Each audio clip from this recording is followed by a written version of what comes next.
যাকে ট্রাস্ট করি সেই দেখা যাচ্ছে যে সে কিছু একটা মানে 10 জন শিক্ষক 3টা করে গ্রুপ এক একটা কলেজে। এই রকম একটা অবস্থার ভিতরে এখন কি হয়েছে, যিনি এক প্রশ্নটা তুললেন যে এআই, ঢাকাতে একটা কলেজে কয়েকদিন আগে গিয়ে দেখা গেলো ক্লাসে সবাই মোবাইল ফোন খুলে এআই দিয়ে পরীক্ষা দিচ্ছে, প্রশ্নটা দিচ্ছে এআইকে, বলছে এআই সেই প্রশ্নটা আনসার দিয়ে দিচ্ছে। জিজ্ঞাসা করে প্রিন্সিপাল কি বলে, প্রিন্সিপাল চুপচাপ বসে চা খাচ্ছেন। আমাদের এখান থেকে যারা গেল তারা কি করছে, তারা প্রিন্সিপাল সবাই রুমে বসে আছেন। এক ভয়াবহ অবস্থা। এইরকম কলেজ ম্যানেজমেন্ট, এইরকম অ্যাকাউন্টেবিলিটি, গুড গভর্নেন্স, এখন এআই, আমরা AI, data analytics, stem education এগুলো নিয়ে কাজ শুরু করেছি। আমরা এর সাথে কাজ শুরু করেছি, আমরা ইউনিসেফের সাথে কাজ শুরু করেছি, আমরা ব্রিটিশ টেকনিক্যাল এডুকেশন বোর্ডের সাথে কাজ শুরু করেছি। কিন্তু যতই কাজ শুরু করি না কেন, এই যে নৈতিক যে জায়গাটা, এই জায়গাটাকে আমরা মেরামত করবো কীভাবে, এটা একটা বিরাট চ্যালেঞ্জের ব্যাপার হয়ে দাঁড়িয়েছে। সিটি ব্যাংকের জন্য ন্যাশনাল ইউনিভার্সিটি গ্রাজুয়েটস দরকার, ব্র্যাক ব্যাংকের জন্য দরকার, প্রাণের জন্য দরকার, বিভিন্ন কোম্পানির জন্য দরকার। কেন দরকার?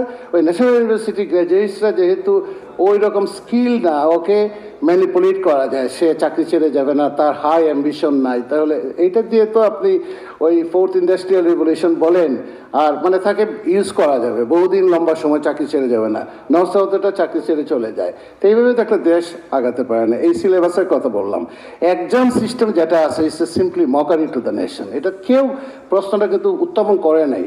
আমি being the vice chancellor of national university আপনি এই কথাটা আজকে বললাম যে এটা একটা সিম্পলি মকারি আমরা করছি সারা দেশের সাথে। এই জায়গাটাতে আমরা কাজ করতেছি, কাজ শুরু করেছি। আপনি দেখেন ফিজিক্সের টিচার সে ফিলোসফির এই ইনকোর্সের মার্কস পুট করে, এটা কি সম্ভব?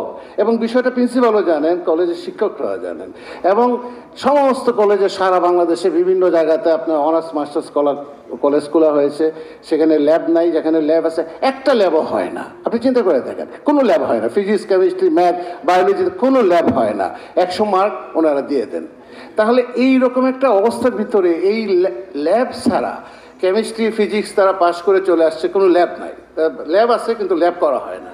একজন শিক্ষক, একজন প্রিন্সিপাল, একজন কলেজের যে ফিজিক্সের শিক্ষক, উনি মার্কস দিয়ে দিচ্ছেন। এই জায়গাটা থেকে আমি বের হয়ে আসবো কীভাবে?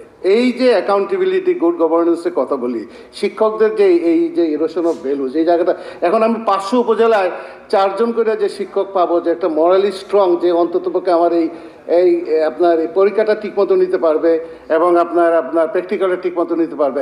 এখন তো 400 উপজেলাতে 4 জন শিক্ষক খুঁজে পাচ্ছি না, 500 উপজেলাতে 4 জন হলে 2000 ফেরস্তা এখন কই পাবো? মানে আমি খুঁজেই পাচ্ছি না, মানে যে ডালে ধরি সেই ডালে নিয়েই ভেঙে পড়ে যাচ্ছি।